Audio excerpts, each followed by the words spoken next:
Hi friends, मैं परविंदर खारी।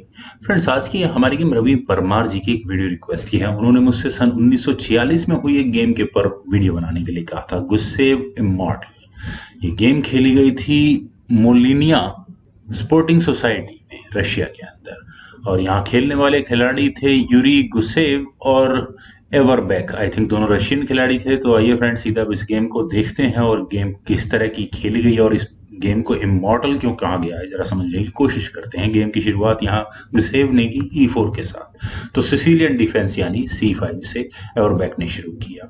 Night F3, then D6, D4, C takes D4, knight takes D4, then knight F6 square पर। तो knight C3 यहाँ पहले white ने किया। Then G6, Sicilian defence, dragon variation. Dragon variation क्यों? आप यहाँ इस फॉर्मेशन को देखेंगे तो लगती तो कुछ ड्रैगन टाइप ही है। Bishop E2, then knight C6। तो नाइट B3, अभी यहाँ व्हाइट ने नाइट एक्सचेंज नहीं किए। बिशप G7 और इसके बाद यहाँ गुसेव ने कैसल किया बिशप E6, देन F4। और फ्रेंड्स, F4 मूव मुझे काफी इंटरेस्टिंग लग रहा है। ये F कौन आगे पुश होगा ही होगा। और ब्लैक अगर कैसल करता है शॉर्ट साइड तो प्रॉब्लम हो सकती है। रुक C8 यहाँ पहले ब्लैक ने किया। देन F5, बिशप पर अटैक है। और बिशप E3, D7 सॉरी, यहाँ ब्लैक ने किया। और जैसा कि मुझे यहाँ नजर आ रहा है कि ये डायगोनल विद चेक ओपन है, तो शायद बिशप E3 के ऑप्शन व्हाइट यहाँ कंसिडर कर सकता था और इसके बाद ब्लैक कैसे कर लेता, गेम खुशी खुशी आगे बढ़ सकती थी। लेकिन यहाँ गुस्सेव ने किया G4, शायद ज्यादा गुस्से में खेल रहे थे। और अब मेरे ख्याल से black I think G takes F5 option afford नहीं कर सकता, अदरवाइज वो कैसल नहीं कर पाएगा। E टेक्स F5 होगा, कैसल करना बड़ा मुश्किल हो जाएगा। लेकिन क्वीन B6 चेक होगा, किंग, चलो रुक बीच में लगेगा, नहीं ये मूव, ये पोजीशन व्हाइट के लिए बहुत कंफर्टेबल नहीं होगी, और खासकर गेम की स्टार्टिंग पॉइंट्स पर। खैर, यहाँ नाइट E5 पहले ब्लैक ने किया। और नाइट E5 का मतलब ये नाइट कहाँ कहाँ जा सकता है, अभी तो कुछ खास समझ में नहीं आता। G5 नाइट पर अटैक है, तो नाइट गया G8 स्क्वायर पर। और अगर हम ब्लैक की पोजीशन की बात करें तो बहुत ज्यादा क्रैप्ड है। तो नाइट D5 यहाँ व्हाइट ने किया। और व्हाइट के पीसेस के लिए ओपन बोर्ड मिला हुआ है, 5th रैंक तक उसे के पीसेस को रोकने वाला कोई नहीं है। F6, यहाँ ब्लैक की प्लानिंग है कि किसी तरह से यहाँ इस डेडलॉक सिचुएशन से थोड़ा तो छुटकारा मिले। बिशप E3 यहाँ पहले व्हाइट ने किया। और क्या ब्लैक को यहाँ पॉन एक्सचेंज नहीं कर लेने चाहिए था? आई थिंक कर लेते तो कोई बुराई नहीं है, लेकिन शायद ब्लैक के दिमाग में अपने इस A7 पॉन के बारे में जरूर रहा होगा, तो उन्होंने यहाँ किया B6। ये मूव थोड़ा समझ में नहीं आया। नाइट D4 करने का मौका यहाँ पहले व्हाइट को मिला। और ये नाइट अब कहाँ जा सकता है फ्रेंड्स? वैसे तो अब देखें कि पॉन डबल होने के चांसेस हैं, लेकिन फिर भी। और मेरे ख्याल से इस समय पर ब्लैक नाइट C4 जैसे किसी ऑप्शन को कंसिडर कर सकता था। क्यों कर सकता था? क्योंकि मैं अक्सर कहता हूं कि अगर आप क्रैम्प्ड पोजीशन में हैं तो कोशिश करें कुछ पीसेस एक्सचेंज हो जाए, ताकि जो प्रेशर ओपोनेंट की तरफ से बिल्डअप हुआ है वो थोड़ा रिलीज आउट हो सके। बिशप टेक C4 होता, देन रुक टेक C4 हो जाता।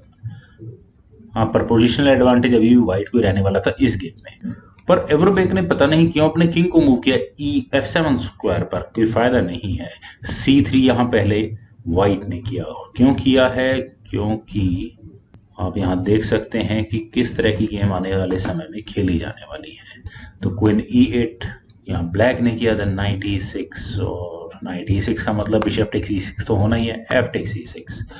और ये मूव यानी व्हाइट ने डिलिबरेटली अपने इस पॉन को, सेक्रीफाइस तो नहीं कहूंगा, अपने पॉन को गिफ्ट किया है। तो ब्लैक इसे ले तो नहीं सकता। अगर किंग टेक C6 होगा तो क्वीन B3, यही ऑब्वियस मूव होगा। और ये डिस्कवर्ड चेक बहुत डेंजरस होगी, बहुत लिमिटेड स्क्वायर्स होंगे इस किंग के जाने के लिए। आई थिंक अगर ये नाइट उठकर इधर B6 स्क्वायर पर गया तो चेकमेट ही मान के चलें इसकी तरह। तो किंग पहले D7 स्क्वायर पर ही जाएगा, देन बिशप B5 चेक होगा। और बिशप B5 चेक का मतलब यहाँ ब्लैक की क्वीन फंस गई है। तो नाइट C6 से इसका डिफेंस हो जाएगा, लेकिन क्वीन A4। और उसके बाद यहाँ ये नाइट जंप करके B4 स्क्वायर पर आकर एक पीस वापस लेगा उस पॉन के बदले में। तो ब्लैक ने यहाँ पहले ही अपने किंग को F8 स्क्वायर पर ले लिया, ज्यादा झगड़ा करने की जरूरत ही नहीं है। और मुझे ऐसा लगा कि शायद उससे अभी भी अपने इस क्वीन को B3 स्क्वायर पर लेकर जाएंगे, लेकिन उन्होंने यहाँ किया नाइट टेक्स F6। ये क्या कर दिया है? पॉन नाइट से।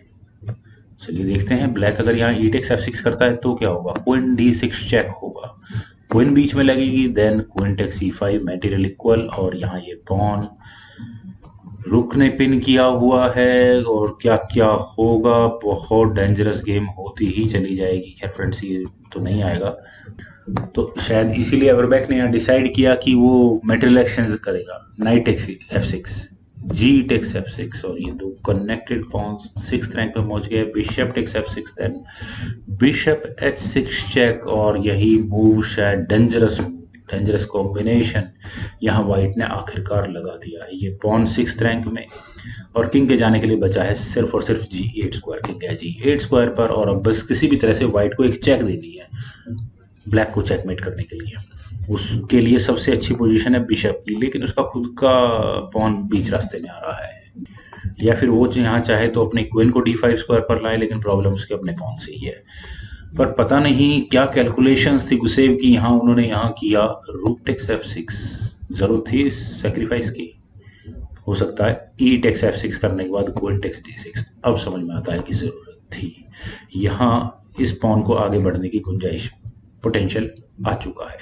यहाँ ये क्वीन अभी फिलहाल तो इस नाइट को नहीं ले सकती, लेकिन रुक यहाँ F1 स्क्वायर पर आकर बिशप बहुत परफेक्ट बैठा हुआ है। तो रुक C6 यहाँ पहले एवरबैक ने किया, क्वीन पर अटैक बना, तो क्वीन कहाँ जाए, क्वीन गई नहीं, क्वीन जा सकती थी D5 स्क्वायर पर, लेकिन यहाँ व्हाइट ने किया क्वीन टेक्स C5। अरे भाई, कोई तो पीस छोड़ो अपने पास। यहाँ ये क्वीन नाइट के बदले में F टेक्स C5, कौन फ्री क्वीन को छोड़ेगा। और मुझे ऐसा लगा कि पता नहीं व्हाइट गेम किस तरह से खेल रहा है, रुक कहाँ D1 स्क्वायर पर आएगा, नहीं क्वीन भी पिन नहीं होगी इससे। तो यहाँ व्हाइट ने किया रुक F1। ओके, अब कुछ कुछ समझ में आता है। यहाँ ये रुक F8 स्क्वायर पर जाकर चेकमेट कर सकता है, बशर्ते किसी तरह से वो यहाँ ब्लैक की क्वीन को E8 या 8th या E7 स्क्वायर से हटवा दे। तो व्हाइट ने यहाँ ब्लैक के किंग को डेडलॉक में तो पहुंचा दिया है, लेकिन कुछ ज्यादा ही भारी कीमत चुकानी पड़ गई यहाँ व्हाइट को। क्या व्हाइट यहाँ इस E6 पॉन को नहीं ले सकता? मुझे तो लगता है ले सकता है, लेकिन अगर व्हाइट यहाँ रुक टेक्स E6 करेगा तो बिशप C4, सबसे पहले तो ये बिशप ही पिन होगा, और बिशप पिन होने का मतलब है रुक तो गया ही है, और इवन चेकमेट तक पहुंचेगी गेम। यहाँ से कैसे पहुंचेगी अभी थोड़ी देर में समझ में आ जाएगा। यहाँ रुक C8 पहले ब्लैक ने किया, तो बिशप गया D1 स्क्वायर पर, और व्हाइट की प्लानिंग क्या है, यहाँ एक बहुत शानदार डिस्कवर्ड चेक मेट करने की है।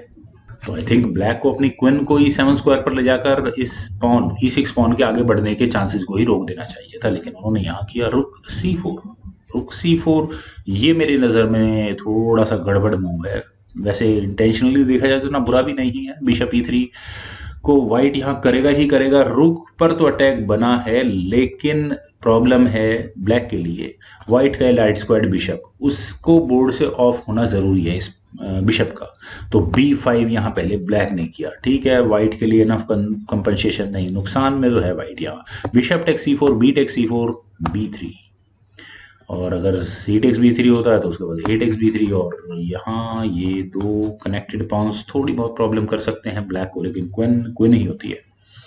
और व्हाइट की प्रॉब्लम ये है कि वो फिलहाल चेक भी नहीं दे सकता, अगर अदरवाइज ब्लैक के पास ये रुक बच जाएगा। लेकिन जब तक ये डेडलॉक सिचुएशन है, ब्लैक यहाँ कुछ ज्यादा खास नहीं कर सकता। खैर, यहाँ ब्लैक ने किया A5, और कोई ऑप्शंस भी तो नहीं है। B टेक C4, अपने ही पॉन खुद ही डबल कर लिए हैं। चलिए, तो मेरे ख्याल से तो ब्लैक वैसे तो 8th रैंक पे ही रहना है, लेकिन C8 स्क्वायर अच्छा था, यहाँ ये रिपीटेड चेक्स और बहुत कुछ हो सकता था। चलिए, क्वीन गई E7 स्क्वायर पर, अब कोई खतरा नहीं था। यहाँ व्हाइट अपने इस ई पॉन को क्यों आगे बढ़ाएगा, कोई डिस्कवर चेक के चांसेस भी नहीं है। किंग गया E2 स्क्वायर पर, देन क्वीन A5। वैसे क्या फ्रेंड्स, ब्लैक इस जी पॉन को आगे नहीं पुश कर सकता था। खैर, क्वीन A5 का मतलब है यहाँ ये A2 पॉन पर अटैक है, चेक आएगी, लेकिन अदरवाइज यहाँ ब्लैक को चेकमेट देखनी पड़ सकती है। ये बहुत इंपॉर्टेंट F8 स्क्वायर है, जब तक ये क्वीन इस F8 स्क्वायर को डिफेंड कर रही है, गेम जिंदा है ब्लैक के पॉइंट ऑफ व्यू से। रुक F2 यहाँ पहले व्हाइट ने किया, एक पॉन भी लॉस करने की जरूरत नहीं है। क्वीन E7, देन रुक F1। ऐसा लगा कि शायद व्हाइट गुसेव यहाँ इस गेम को ड्रॉ करवाना चाहते हैं। उन्होंने ब्लैक को फंसा तो रखा है, लेकिन मटेरियल इतना कम है, बहुत ज्यादा कुछ खास कर नहीं पाएंगे। अब इन पॉन्स के बदले में, इन पॉन्स के मेहनत, मतलब क्या कहूँ मैं, इन पॉन्स के साथ कोई इस गेम को कहाँ तक आगे बढ़ाया जा सकता है। मुझे तो लगता है बहुत आगे तक जा सकती है। क्वीन E8, ठीक है। लेकिन यहाँ ब्लैक ने G5 किया, और फ्रेंड्स G5 करने के बाद व्हाइट को यहाँ एक बहुत गोल्डन अपॉर्चुनिटी मिली। वो अपॉर्चुनिटी क्या है? रुक को F5 स्क्वायर पर ले जाने की। और अगर आप यहाँ देखेंगे कि ये रुक इस G5 पॉन को लेकर चेकमेट कर देगा। इस बिशप ने डायगोनल कवर की हुई है, पॉन ने यहाँ ये F6 स्क्वायर कवर किया हुआ है। इसका मतलब ये है कि फिलहाल ब्लैक अपनी क्वीन को इस E7 स्क्वायर से हटाना अफोर्ड कर ही नहीं सकता। यानी कि व्हाइट की गेमिंग स्ट्रेटेजी अब सिर्फ यही रहेगी, किसी तरह से इस क्वीन को E7 स्क्वायर से हटा दिया जाए। तो इसी कारण से यहाँ G4 शायद ब्लैक ने पहले किया होगा, लेकिन इसका कोई फायदा तो है नहीं। ये पॉन जाएगा कहाँ? कहीं भी नहीं जाता। C5 व्हाइट का ये मूव है। स्ट्रेटजी वही है कि क्वीन किसी तरह से इस E7 स्क्वायर से हट जाए, अदरवाइज रुक G5 स्क्वायर पर जाकर चेकमेट कर देगा। तो क्वीन D8 यहाँ पहले ब्लैक ने किया, और प्रॉब्लम चेकमेट नहीं हो पा रही अभी भी। C6, और ये पॉन है ब्लैक को रिजाइन करवाने के लिए। क्वीन गई E7 स्क्वायर पर, और फाइनल मूव था गुस्सेव का C7, और यहाँ इस मूव के बाद एवरबैक ने रिजाइन कर दिया है। प्रॉब्लम आपको समझ में आई गई होगी। ये क्वीन इधर इस C7 पॉन को नहीं ले सकती, अदरवाइज चेकमेट होगी। ये क्वीन इस E6 पॉन को नहीं ले सकती, अदरवाइज ये रुक F8 स्क्वायर पर जाकर चेकमेट कर देगा। कुछ भी नहीं होगा तो क्वीन कहाँ जाएगी? E8 स्क्वायर पर। चलो इस क्वीन को भेज भी दें तो C8 इक्वल्स क्वीन, फिर फंस गए। क्वीन टेक C8, रुक G5 चेक, और यहाँ फ्रेंड्स कमाल की गेम है, वाकई में इमॉर्टल गेम है। इस तरह की कैलकुलेशंस नहीं की जा सकती। हम लोग अब जब चेस खेलते हैं तो हम मेटेरियल काउंट कर लेते हैं, अपनी पोजीशन को इवेल्युएट नहीं कर पाते। ग्रैंड मास्टर लेवल पर ये लोग अपनी पोजीशन इवेल्युएट कर लेते हैं, जिस वजह से वो समझ पाते हैं कि वो अपनी गेम में कौन कौन से पीसेस को रखना अफोर्ड कर सकते हैं, रख सकते हैं, अगर वगैरह इस तरह की बातें। तभी पता नहीं कितने मूव पहले, शायद 10 या 15-12 मूव पहले व्हाइट ने अपनी क्वीन सेक्रीफाइस कर दी, अपना रुख बिशप के बदले में दे दिया, और उसके बावजूद भी यहाँ व्हाइट जीत रहा है। ब्लैक के पीसेस को लिमिटेड स्क्वायर्स पर ही मूव करने का मौका था। क्वीन तो 8th रैंक में या E7 स्क्वायर पर, और कहीं नहीं जा पा रही थी। खैर फ्रेंड्स, काफ़ी अच्छी गेम थी, और रवि परमार जी ने बहुत अच्छी गेम ढूंढकर हम सभी लोगों को बताई। तो मुझे पूरी उम्मीद है कि आपको भी ये गेम बहुत पसंद आई होगी। तो आप लोग इस वीडियो को लाइक करें, शेयर करें, और मेरे इस यूट्यूब चैनल को सब्सक्राइब जरूर करें। आपके कमेंट से मुझे बेहद इंतजार रहेगा। Thank you for watching and bye for now.